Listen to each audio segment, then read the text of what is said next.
কেউ যেন আগামীতে এক পিস ইয়াবাও যেন এই দেশে বিক্রি করতে না পারে। এজন্য আমি নিজে রাতের বেলা দরকার হলে অভিযান করব। আমি বলেছিলাম বাংলাদেশের এমন একজন এমপি হবে যে রাতের বেলা নিজে অভিযানে থাকবে, তারপরে আগামীর ভবিষ্যৎ যুবকদেরকে ধ্বংস হতে দেবে না ইনশাআল্লাহ। সরকার আমাকে 1,77,000 টাকা বেতন দেয়। এই 1,77,000 টাকা বেতন, এই বেতন আমি চিন্তা করেছি এই বেতনের টাকা আমার খাওয়ার দরকার নাই। যারা আমাকে মাদক ব্যবসায়ী ধরিয়ে দিবে তাদেরকে এখান থেকে আমি তাদেরকে নগদ অর্থ দিতে থাকবো। কিন্তু দুঃখের বিষয় হলো আজকে যখন ইউনো অফিসে বসে আমি কথা বলছি, গতকালকে রাতে আমার কাছে রিপোর্ট আসলো এই এলাকার মানুষ কষ্ট করে ওই সবচেয়ে বড় মাদক ব্যবসায়ী মনিকাকে ধরিয়ে দিয়েছিল। মনিকাকে ধরিয়ে দেওয়ার পর মনিকা 3 দিনের মাথায় আবার চলে আসছে, তাই না? এই জন্য আমরা বলতে চাই, আমরা কষ্ট করে এই কথাটি আমি বাংলাদেশ জাতীয় সংসদে বলেছি, আপনারা শুনেছিলেন যে আমরা তাদেরকে কষ্ট করে ধরিয়ে দেই আর 3 দিন 4 দিন পরে জামিন নিয়ে তারা আবার এলাকায় আসে। কিন্তু আমি বলবো এই মনিকার উপরে এই এলাকার প্রতিটা মানুষ, এরকম যত মনিকা আছে আর মনিকার যত ভাই ব্রাদাররা আছে প্রত্যেকের উপরে নজর রাখবেন, কেউ যেন আগামীতে এক পিস ইয়াবাও যেন এই দেশে বিক্রি করতে না পারে।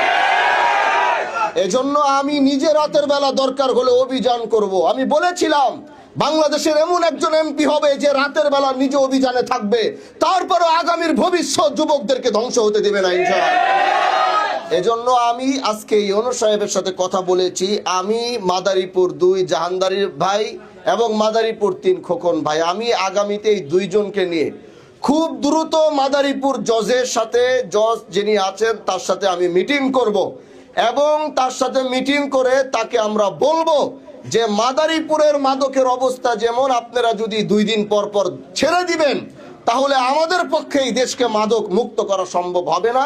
এজন্য তাদের সাথে মিটিং করে কিভাবে মাদক ব্যবসায়ীরা যেন ছাড় না পায়, তারা যেন ঢুকলে মুহূর্তের ভিতরে বের না হতে পারে, সেই দায়িত্বটা আমি আগামীতে খুব শীঘ্রই তাদের সাথে মিটিং করে আমরা এটার ব্যবস্থা করব ইনশাআল্লাহ।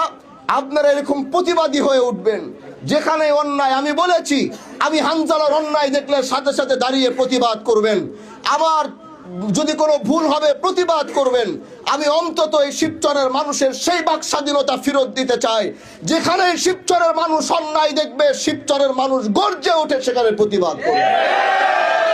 পারবেন তো ইনশাআল্লাহ?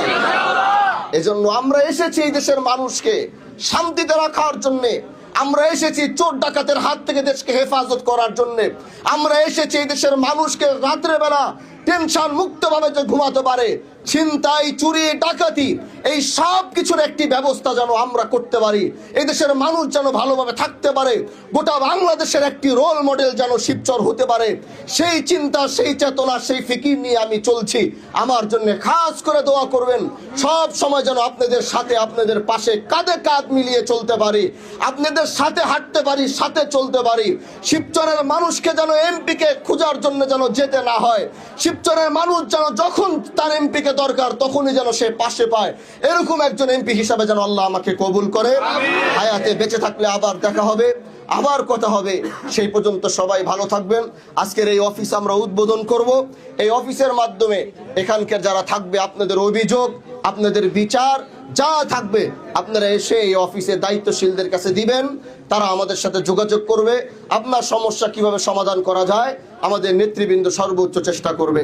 আল্লাহ আপনাদের সবাইকে ভালো রাখুক, আল্লাহ আপনাদের সবাইকে সুস্থ রাখুক।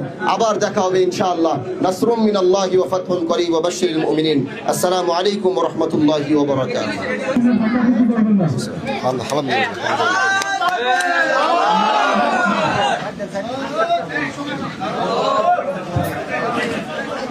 বেশি লম্বা সময় দিব না, আমি এটা দোয়া করে চলে যাই। আমাদের এই যুব সমাজকে আল্লাহ পাক আপনি সমস্ত অন্যায় অবিচার মাদকের হাত থেকে আপনি হেফাজত করেন। এই যুব সমাজ নিয়ে আগামীতে আমরা যেন দেশ ও রাষ্ট্র চালাতে পারি সেই তৌফিক আমাদেরকে দান করেন।